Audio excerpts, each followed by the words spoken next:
Hey YouTube, USA Second Amendment here with my final Core15 AR-15 video for you guys.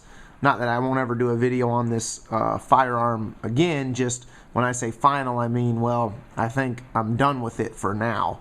The only thing I don't have before we get into it, I know some of you guys will pick up right away, is a backup sight. I'm still waiting on a Magpul rear flip-up backup sight. But outside of that, it's done for now. So anyway, let me take you through it, give you an overview. First, just sort of pan to the right here. Okay, pan to the left. For those of you that don't know, this is a Core15 AR-15 rifle.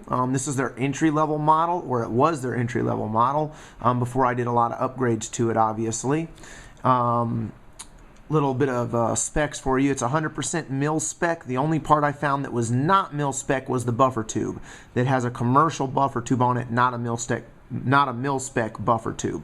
But outside of that, everything is mil spec as far as I can tell. I'm no firearms expert, but again, far as I can tell, everything is 100% mil spec.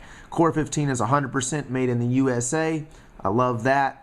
I bought this rifle right after, literally the day after the election in 2012, the presidential election. Bought it for $800 and I believe $40.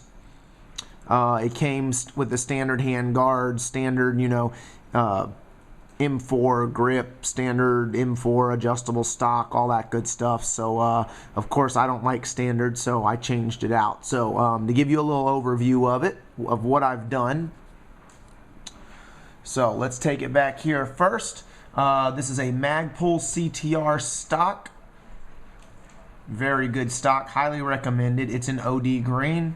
Down right there is the Magpul MOE handguard, again in OD green. Let's bring it up here to the front. This quad rail is a Leapers UTG quad rail.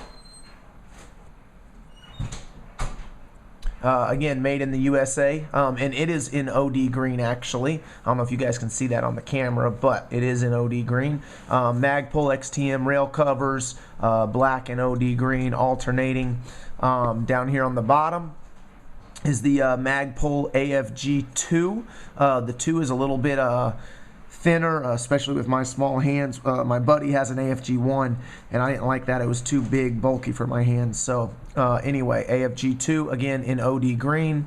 Magpul PMag, OD green. In case you guys can't tell, obviously the whole theme of this rifle is black and OD green. So that's there. And then up at the top, that is my newest addition, really my last addition, like I said, besides that backup sight, that rear backup sight, and that is the Vortex Strike Fire.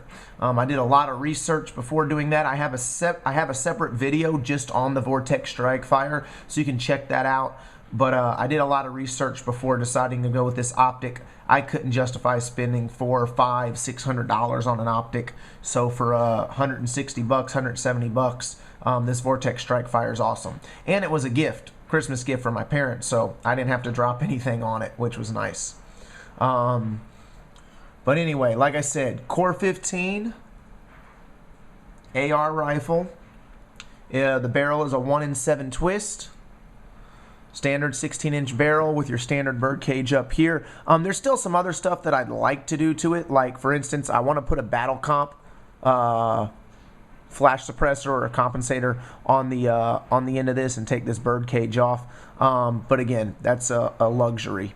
I'd also like to change out the charging handle for either an ambidextrous charging handle or a oh, I can't remember right off the top of my head, of course, now. But anyway, I'd like to upgrade that, probably. The dust cover here, I'd like to upgrade, or I say upgrade. Hold on one second.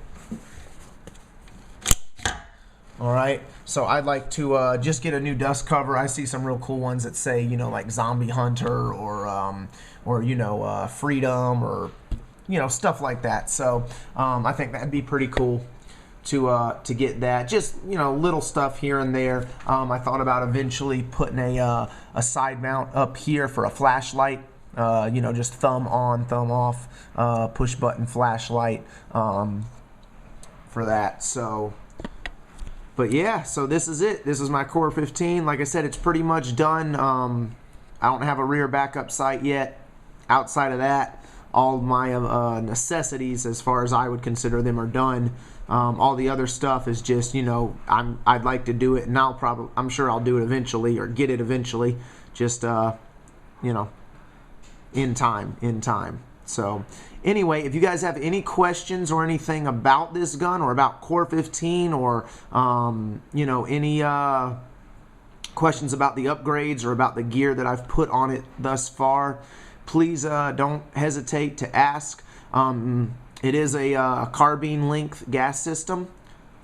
So I saw a video the other day real quick about the AFG versus a vertical grip. AFG obviously being the angled foregrip versus a vertical, or like a stubby or something like that. And I don't know, maybe in the future I'll try out a vertical grip. It definitely seems, because it's on a carbine gas link system, it definitely seems like the AFG is going to take a little bit more getting used to than a vertical grip would. But again, I like the AFG. I run it on my Smith & Wesson M&P 1522, and I like it there, so I figured why not get it on my AR. So, you know, we'll see what happens. But anyway, like I said, you guys have any questions or anything, leave them below in the comment section. I'll be sure to answer them. And thanks for watching.